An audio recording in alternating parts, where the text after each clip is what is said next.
Santo, santo, bendito Señor. Gracias por todas las bendiciones que estamos recibiendo, Señor. Gracias porque tu presencia la sentimos. Gracias porque permites que estemos en tu casa alabando, glorificando tu bendito nombre, Señor.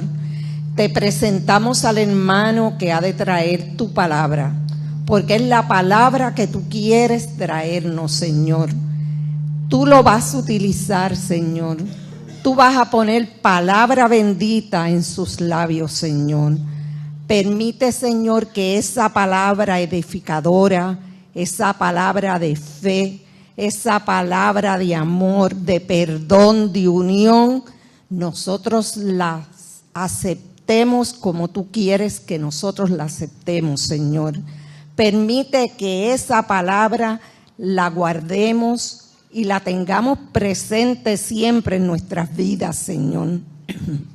Te pedimos, oh Dios, que tú seas con él, que tú seas con nosotros, que tú te manifiestes grandemente en toda tu grandeza, hoy, mañana y siempre. En el nombre de tu Hijo amado hemos orado.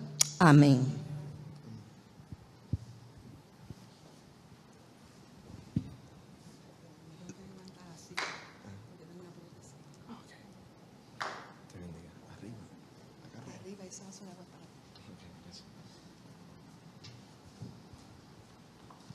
Dios le bendiga, iglesia. Amén. Qué bueno estar aquí compartiendo con ustedes. Aquí estamos por la gracia del Señor. Antes de continuar, me gustaría darle una oportunidad a mi esposa para que le salude, Lorena Arias. Así, si me permiten, este momentito lo comparto con ella. Dios les bendiga, iglesia. Cuando llegué aquí, las primeras canciones yo no las pude cantar porque me conmoví al escuchar "Demos gracias al Señor, demos gracias". Yo fui criada en la Iglesia Evangélica Unida del pueblo de Ceiba y también estuve compartiendo con Quebrada Seca y Naguao. Y cuando escuché ese himno me remonté a mi niñez. Tienen una iglesia preciosa. El hermano y pastor Carlos Caldonas e Hilda y la hermana Sarita son personas que nosotros amamos mucho y hablan muy bien de cada uno de ustedes. Ustedes son una iglesia preciosa que aman y adoran al Señor con libertad y están haciendo la función que el Padre Celestial los ha llamado a cada uno de ustedes que haga. Hoy estamos en la celebración de que el Señor nos envió el Consolador. Y el Consolador está para cada uno de ustedes. Así que yo no vine a predicar, mi esposo es el que va a predicar en el día de hoy. Así que los dejo con mi esposo y pastor Anthony Robinson. Dios les bendiga nuevamente. En la invitación, el pastor Cardona nos hizo el acercamiento para compartir con ustedes en este día. Y cuando recibimos la invitación, decía que la invitación era para mi esposa Lorena, ¿verdad? Y nosotros lo tomamos con tanto gusto que yo no quería dejar de pasar esta oportunidad, porque seguramente el Espíritu Santo quería también tocar de alguna forma a través de mi esposa. Así que yo no quiero meterme con el plan del Espíritu Santo, ¿verdad? Y quise también compartir esta oportunidad con Lorena. Amén. Lorena, como les dijo, es criada en su iglesia, parte de ustedes. Su corazón está aquí, ¿verdad? Y yo, amén. Así que es una bendición poder compartir con ustedes en esta mañana. Le pido que me acompañe en un momento en la palabra, en Juan 15, los versículos 4 y 5. Amén. Gloria a Dios. Leo la palabra en el nombre del Padre, del Hijo y del Espíritu Santo. Y dice así: permaneced en mí, yo en vosotros. Como el pámpano no puede llevar fruto por sí mismo, si no permanece en la vid, así tampoco vosotros, si no permanecéis en mí. Yo soy la vid, vosotros los pámpanos, y el que permanece en mí y yo en él, éste llevará mucho fruto, porque separados de mí, nada podéis hacer. Gloria a Dios. Gracias, Señor, por tu palabra que nos bendice. Amén.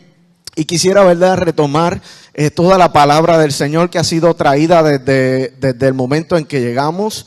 Hemos visto cómo hemos, en el proceso de devocionar, en las participaciones que se han ofrecido, hemos visto cómo hemos hablado acerca del Espíritu Santo, cómo estamos separando este tiempo para celebrar al Espíritu Santo. Amén. Y hablamos, ¿verdad?, de ese momento y recordamos ese momento particular de Hechos 12 en que estaban los discípulos posiblemente reunidos así como nosotros en alguna dinámica posiblemente similar, pero hubo un momento en que ellos unidos comenzaron a clamar y dice la palabra en Hechos 2 que ellos estaban unánimes y juntos, ¿verdad? De alguna forma como que el apóstol cuando escribían esto decían, pues es que unánime no es suficiente, juntos no es suficiente, hay que ponerlo esas dos palabras a la misma vez en una misma oración. Eso quiere decir que estos discípulos estaban en una comunión perfecta. Y yo estoy seguro que cuando se hablaba de que ellos estaban juntos, de alguna forma el Espíritu Santo fue enviado por el Señor en ese momento preciso. Y así como leíamos ahorita que de momento vino un viento recio, sopló, ¿verdad? Y comenzaron estas personas a traer lenguas de fuego, lenguas del Espíritu Santo. En un momento especial, en un momento preciso, como hablaba nuestra hermana, directora, era el momento adecuado del Señor. Era el momento en que el Señor podía impactar a más personas. El pueblo judío estaba celebrando la fiesta de Pentecostés en ese momento también. Y celebraba, como decía nuestra hermana, el momento en que el Señor habló acerca de la ley, le entregó la ley, y todo el pueblo se reunía, hacía peregrinaciones en ese lugar para hablar y celebrar ese momento. Así que no solamente había un grupo reunido de 120 adorando al Señor, sino que había un gran número de personas en todo ese poblado, en toda esa ciudad, que estaban dispuestos a adorar a Dios de alguna forma, porque su fiesta, ¿verdad?, de alguna forma era su sentido, su deseo, recordar la bondad de Dios. Y en ese momento que reciben el Espíritu Santo, todos los que estaban cerca, a través del estruendo, no sé si allí había muchos puertorriqueños, no creo que haya puertorriqueños, pero habían características parecidas a nosotros. Si aquí ocurre un ruido grande, ¿qué vamos a hacer? Vamos a mirar por la ventana, ¿verdad? Vamos a ver de dónde viene ese ruido. Es nuestro instinto, ¿verdad? Así que no nos sintamos mal, no es solamente del puertorriqueño. Allí no habían puertorriqueños. Y cuando escucharon el estruendo rápido, se aglomeraron las personas. Fueron a buscar de dónde venía ese ruido. Ese viento de dónde salía, ¿verdad? Ahorita veíamos la ilustración, el tiempo de los niños, cuando se le hablaba del Espíritu Santo y se le hacía el ejemplo de cuando sentían el viento con el abanico en su carita y se le preguntaba, ¿sientes algo? Sí, siento, ¿verdad? Fresco. ¿Sabes de dónde viene? No. Me sorprendió que uno de ellos no dijera del abanico, ¿verdad? Pero la realidad es que no vemos de dónde viene el viento, pero podemos sentirlo. De esa misma manera, las personas que estaban cerca no veían de dónde salía el ruido, no sentían las llamas de fuego que salían de esa adoración de esas personas, pero sentían algo especial que los unió a ese momento. Particularmente me llama mucho la atención el momento en que Dios escoge, porque habían personas de distintas nacionalidades. Era el plan perfecto del Señor. Y en ese momento empezaron a escuchar no cualquier cosa, no disparates, no lenguas enredadas, sino que empezaron a escuchar el evangelio del Señor en la lengua más clara que ellos podían entender. Yo me gozaba cuando con los niños le preguntaban a uno si sabía inglés. Yo no sé mucho inglés. Mi mejor inglés lo he practicado en el televisor. I can't believe it's not butter. Eso es más o menos el inglés que yo tengo. Pero yo estoy seguro de que el mensaje del Señor yo no lo voy a entender tan perfectamente en inglés como si me lo dicen en español. Y allí habían personas de distintas nacionalidades, ¿verdad? Algunos nombres de ciudades que quizás si nos ponemos a nombrarlo nos podemos trabar, ¿verdad? Panfilia, Porfilia y todos esos lugares que hablaban, que habían personas conglomerados allí. Importante es que Dios se preocupó porque ellos entendieran un mensaje claro del Evangelio. Y el Espíritu Santo reposó en ellos y le trajo la palabra adecuada al corazón. Les traje esta palabra de Juan 15 porque este capítulo de Juan 15 se dio en un momento especial. Juan 15 es un momento en que Jesús estaba caminando con los discípulos, históricamente ubicado en el momento luego de que tomó la cena, luego de que compartieron un momento de coinonía entre los discípulos, luego de que Jesús le dijo a Pedro, Pedro, tú dices que vas a estar conmigo en todo momento, pero yo te digo que antes de que cante el gallo, ahorita mismo, tú vas a negarme 3 veces. En ese momento histórico, él comienza a caminar hacia el Getsemaní, precisamente en el lugar donde fue arrestado. Y en ese trayecto, Jesús se le ocurre hablarle acerca de las uvas. Y me llamó mucho la atención por qué Jesús le habla acerca de las uvas, por qué Jesús hablarle acerca de los pámpanos. Y es que en ese momento el pueblo de Dios tenía una simbología muy arraigada al corazón acerca de las uvas. Desde el pueblo de Moisés, desde el pueblo que estaba con Moisés, que se le entregó la ley en aquel momento, la uva significaba abundancia, significaba la bondad de Dios. En el momento en que Moisés le dice a aquellos 12 espías que vayan a investigar acerca de la tierra que el Señor le había prometido, parte de los frutos que trajeron fueron uvas. Y las uvas que trajeron eran impresionantemente grandes, dice la palabra, que las tuvieron que traer entre 2 personas y un palo. No sé si podemos hacernos la imagen mental, era como un palo, ¿verdad? Los que saben de agricultura, hay a veces frutos que son así como que en vainas se pueden colgar y lo cargan entre 2. Pues así habían 2 personas cargando uvas. Y decían que esas uvas eran tan grandes que al lugar de donde sacaron ese racimo le pusieron un nombre especial por ese cultivo de uvas. Así que el pueblo de Dios en ese momento que estaba recordando precisamente esa entrega de la ley del Señor, también estaba recordando el significado de lo que eran las uvas. Ese sentido de lo que es una uva, ellos lo tenían fresco. Quizás nosotros no podemos entenderlo bien porque en Puerto Rico no se cultivan uvas, o a menos si alguien sabe de algún cultivo de uvas en Puerto Rico, me encantaría, ¿verdad? Saber, ¿verdad? Pero en realidad sí. ¿En dónde? En Guánica. Guánica, hay que ir allá, porque yo quiero ver eso. Eso es la imagen de un árbol de vid con el pámpano y las uvas. Yo estoy loco por ver una en persona y tomarle una foto. Porque es una imagen especial. Precisamente tan especial como este momento en que Jesús le hace recordar lo que es la uva en una vid.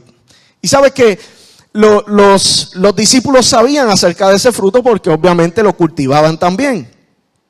Ellos sabían lo que significaba ser un buen labrador del árbol de la vid. Y cuando Jesús comienza este capítulo 15 diciéndole, yo soy la vid verdadera y mi Padre es el labrador, los discípulos sabían la ciencia que se requiere para cultivar la uva a través del fruto de la vid. Sabían, ¿verdad?, que no todo el mundo, sino que el que conoce cómo se labra una planta, pues puede dar de esa planta el mejor fruto exquisito. Así que Jesús le dice, yo soy la vid verdadera y mi Padre es el labrador. Y me llama mucho la atención, me puso a investigar cómo se cultiva una vid, un árbol de vid. Y sabes que rapidito les quiero decir cómo es, o por lo menos la clasecita que tomé por internet. Esto yo lo aprendí como en unos 15 minutos, estos pasos. Estoy seguro que si voy a hacer la práctica, me voy a tomar algunos años en poder perfeccionar. Ok, así que un buen labrador sabe estas cosas. Número uno, que no se siembra cualquier uva en cualquier terreno, ¿verdad? Por ahí hay alguien que sabe, eso es. No se siembra cualquier uva en cualquier tipo de terreno. Se coge la mejor uva para el terreno que se tiene. Sabemos, ¿verdad?, que están las uvas, las moradas, las verdes, ¿verdad? Están las uvas un poquito más gorditas, las más larguitas, ¿verdad? Hay distintos tipos de uvas. Todas dan su sabor exquisito.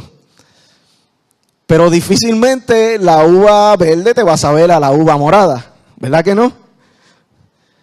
De eso se trata, de que el que cultiva la planta, el labrador, conoce qué tipo de semilla, qué tipo de rama se siembra en el terreno adecuado para que esa uva dé el mejor sabor que se espera de ella. Entonces, número 2, una buena planta no sale de cualquier otra planta, sale de otra buena planta.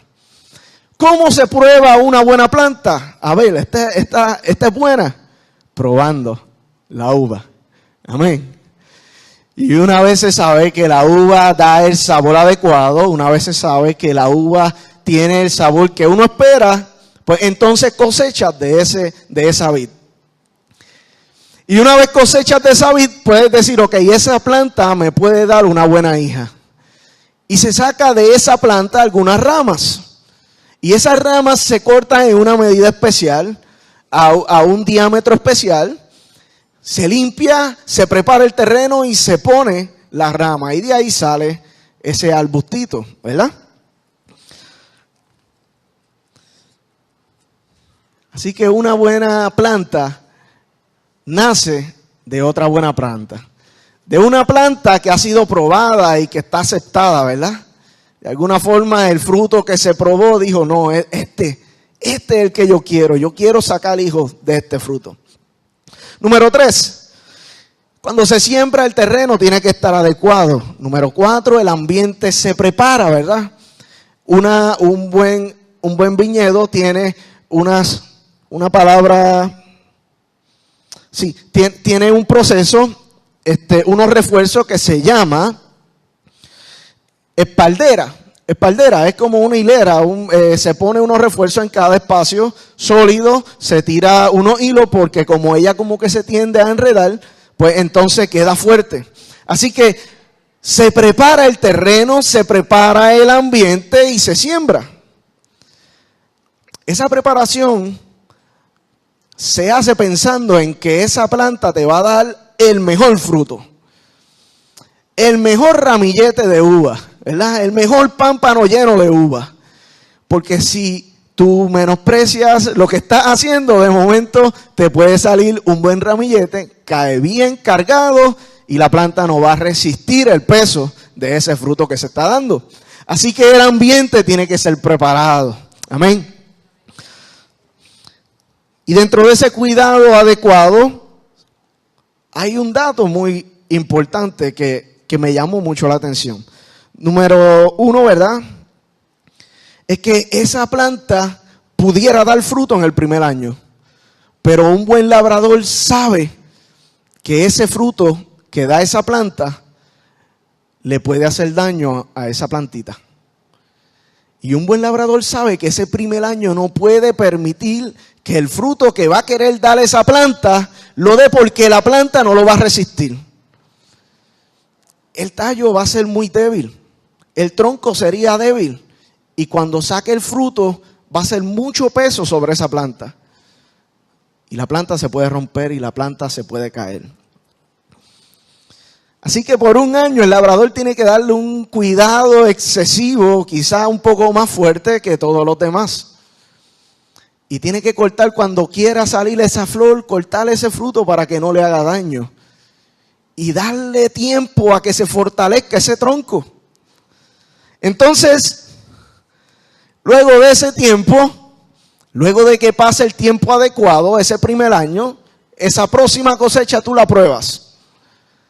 Si la cosecha no está del sabor adecuado, el buen labrador sabe que tiene que cortar el fruto, tienes que descartarlo, porque tú quieres que esa planta siga fortaleciéndose, mantenga un vigor, mantenga la energía, mantenga sus nutrientes. Y le corta los frutos que no son buenos, sino que son amargos. Y me llamó mucho la atención que usualmente una planta de vid tarda 3 años en poder decir que da un buen fruto. Y me llamó mucho la atención porque 3 años habían pasado desde que Jesús comenzó a conocer a estos discípulos. Y en este momento estaba hablándole acerca de la vid. Estaba hablándole acerca del sacrificio de labrar una planta. 3 años llevó Jesús enseñándole. Y ahora a 3 años, casi cumpliéndose su objetivo, el plan que el Padre le dio, Jesús le habla acerca de esto. 3 años de esperanza, 3 años de que Jesús le estaba enseñando corrección, 3 años en que Jesús le estaba enseñando cómo debían comportarse, cómo debían expresar su amor hacia los demás. ¿Cuántos versículos escuchamos en los evangelios antes de esto que hablaba de que Jesús les dice amen a su prójimo? Ámense y amen a su prójimo. Si quieren demostrar su amor hacia el Padre, si quieren demostrar su amor hacia mí, ámense, amen a su prójimo. Y yo entiendo que ese es el talón de Aquiles quizás que ellos tenían en ese momento.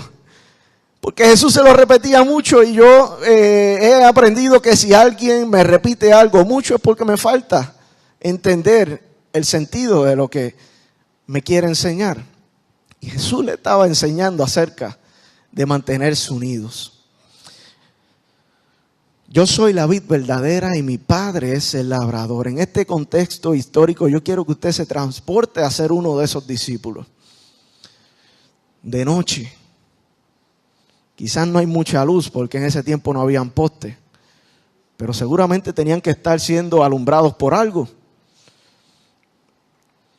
Y no era energía eléctrica. Dios bendiga al ingeniero. Está por allí. Posiblemente no se acuerda de mí, pero uno de mis primeros trabajos que tuve, él fue el inspector de mi trabajo, muy bueno. Dios te bendiga.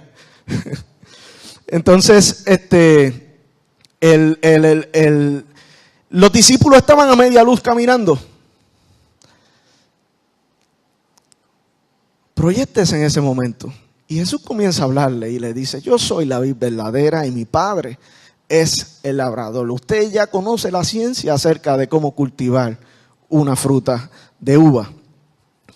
Y cuando Jesús le decía, todo pámpano que en mí no lleva fruto, lo quitará, y todo aquel que lleva fruto, lo limpiará para que lleve más. El discípulo que estaba escuchando eso decía, yo sé lo que él quiere decir porque Yo sé el trabajo que da cultivar una uva. Yo sé que hay frutos que hay que cortar. Yo sé que hay momentos en que quizás te duele porque el color de la fruta se ve agradable, pero el sabor no es el bueno. Y hay que sacrificar ese momento.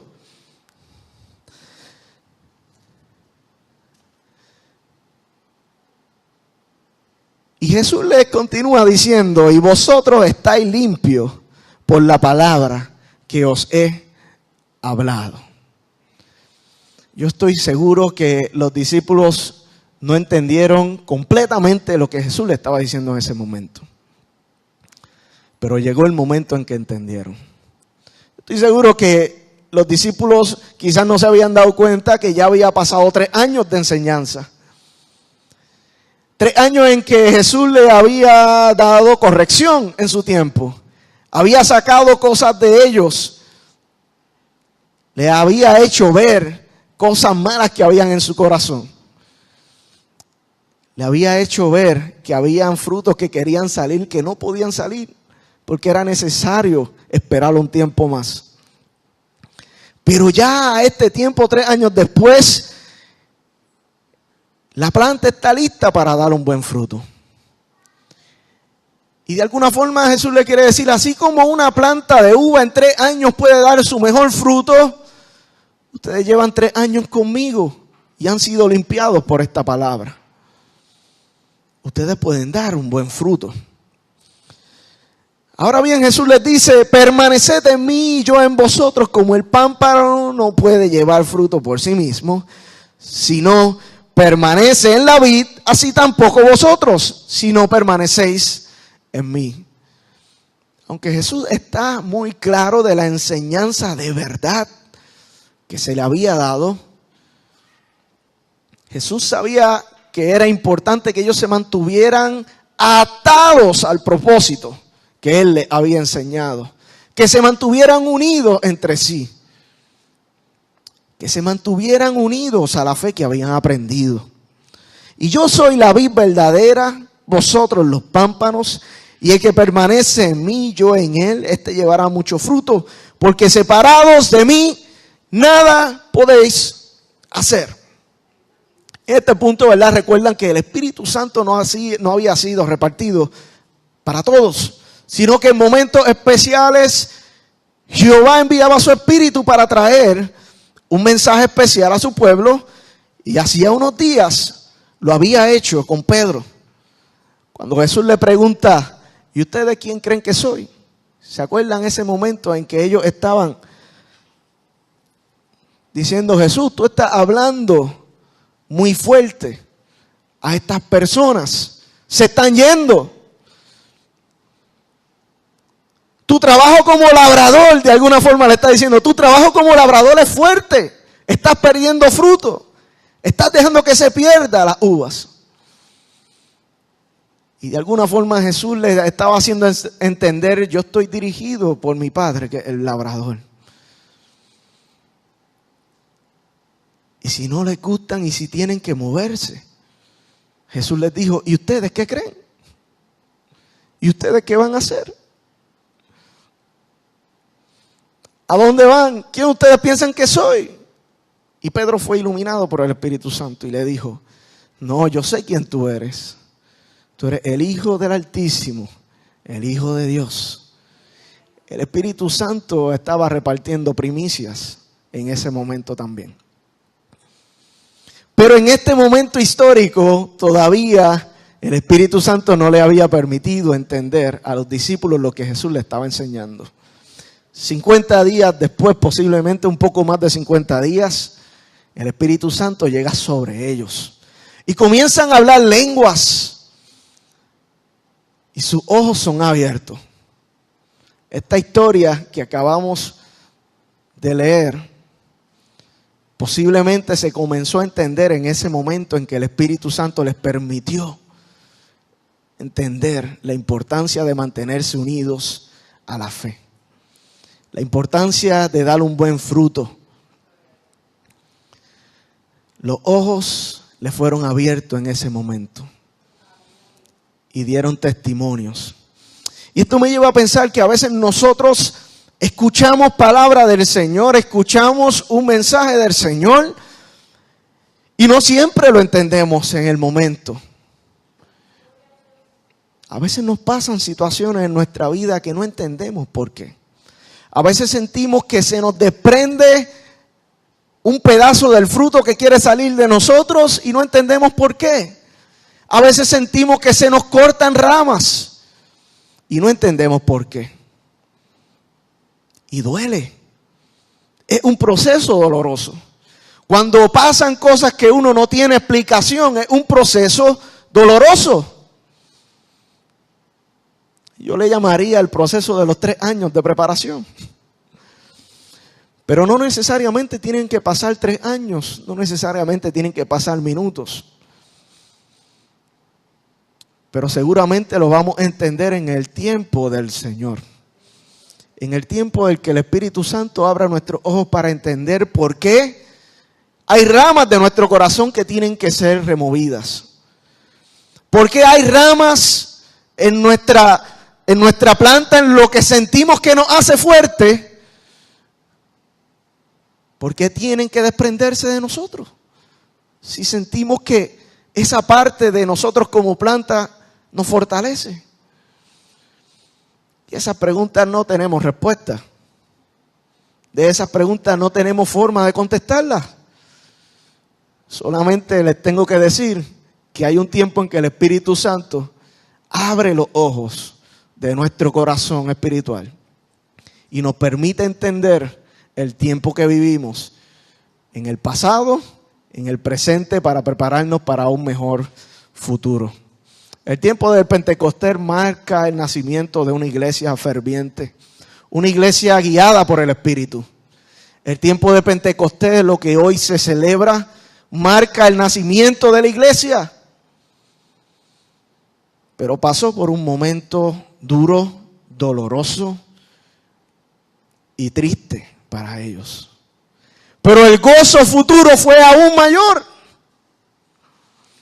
Iglesia, el Espíritu Santo dirige la iglesia del Señor todavía.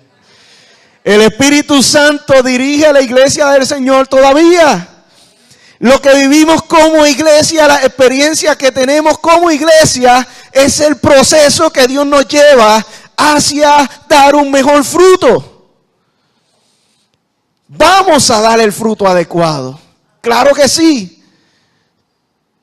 Y cada vez que vemos momentos difíciles que no entendemos, hermano, sonríase, porque el Señor lo está preparando para un momento más glorioso.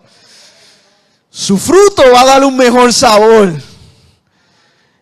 La iglesia va a dar un mejor sabor. Porque el Espíritu del Señor sabe lo que hace. Y nos dirige con amor hacia el lugar donde Él nos quiere llevar. Amén. Los invito a estar en pie. Gloria a Dios.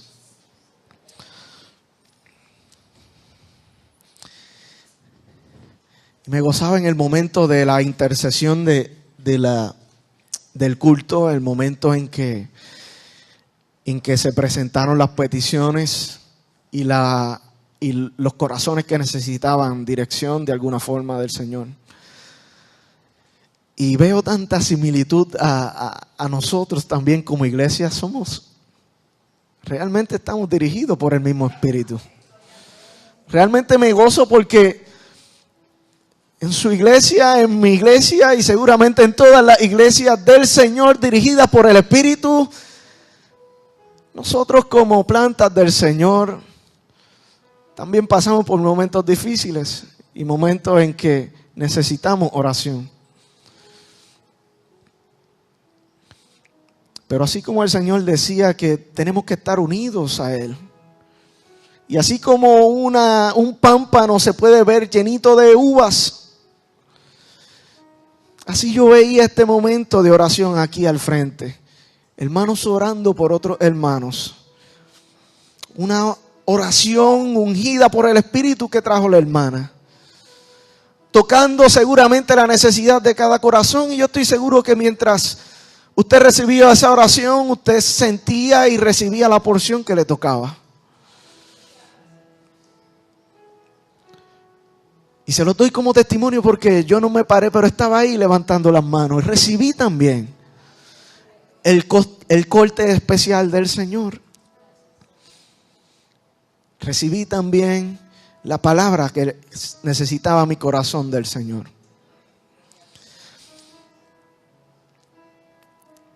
No todas las preguntas tienen respuesta. Respuestas que nos puedan satisfacer en el momento. Pero la respuesta es que lo mejores planes que los que nosotros tenemos, son los que el Señor tiene para nosotros. Amén. Así lo profetizó Jeremías desde antes del nacimiento, desde antes en que fuiste pensado nacer, ya Dios tenía planes contigo. Iglesia, Dios tiene planes contigo. Dios tiene planes conmigo. Dios tiene planes con su iglesia. La iglesia no puede morir porque es una planta cuidada por el mejor labrador. Y el Espíritu Santo controla cada una de sus áreas. Levantamos las manos al cielo, clamamos al Señor. Dios bueno, Dios santo, en el nombre de Jesús te damos gracias por la bendición que nos das. Gracias por hablar a mi corazón primeramente. Padre, por quebrantarme en mi interior también y hablar a mi corazón. Te pido por esta hermosa iglesia, Dios.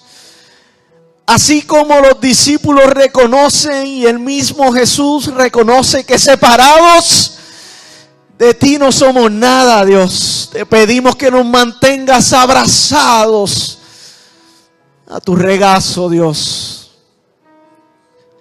Quita de nosotros lo que impida que demos el mejor fruto. Llena todo espacio de nuestro corazón con tu amor y tu Espíritu Santo. Que el fruto de tu Espíritu sea la evidencia en nuestra vida de que tú habitas en nuestro corazón, Señor.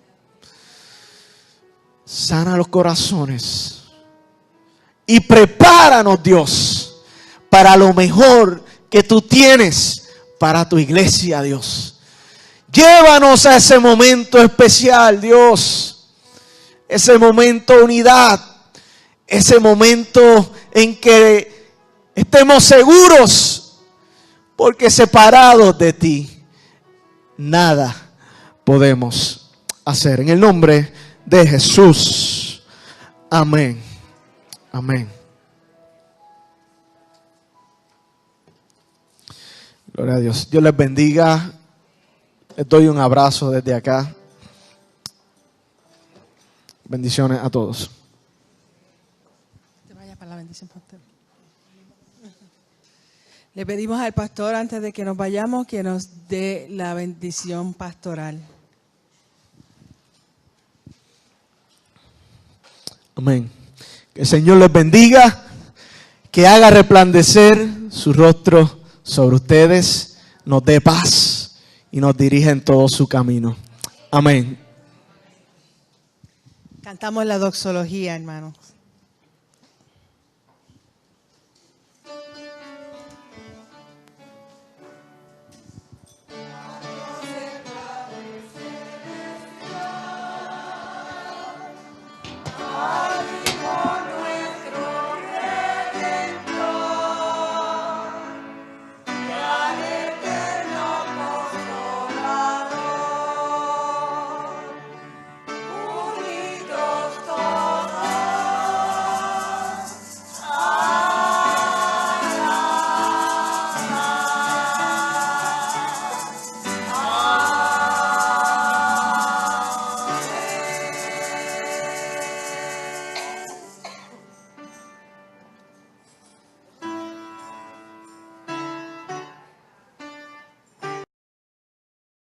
Dama